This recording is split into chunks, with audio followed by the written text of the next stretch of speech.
Dubai gold and diamonds pride of generations Perinthalmanna, Pattambi, Valanchery, Ramanattukara. Tirurkad Anakkayam റോഡിന്റെ പുനരുദ്ധാരണ പ്രവർത്തനങ്ങൾ ആരംഭിക്കാത്തത് ജനങ്ങളോടുള്ള വെല്ലുവിളിയാണെന്ന് വെൽഫെയർ പാർട്ടി മങ്കട മണ്ഡലം president KP Farooq. Welfare party Orodampalam unit തെരഞ്ഞെടുപ്പ് കൺവെൻഷൻ ഉദ്ഘാടനം ചെയ്ത് സംസാരിക്കുകയായിരുന്നു അദ്ദേഹം.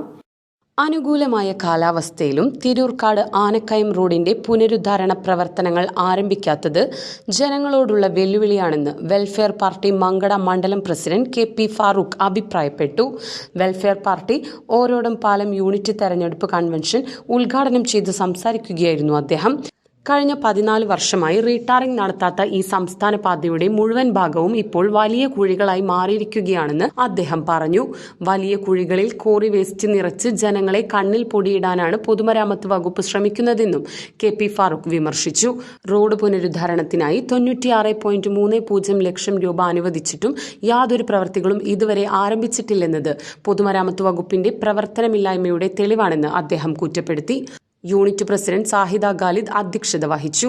Party Angadipuram panchayat president Saithali Valambur, vice president Naseema Madhari, Abdurahman Thottoli, Abdulla Perayil, Salmanul Faris, Abdul Gafoor, Sabira Kondayath, Saleena Basheer തുടങ്ങിയവർ പരിപാടിയിൽ പങ്കെടുത്ത് സംസാരിച്ചു.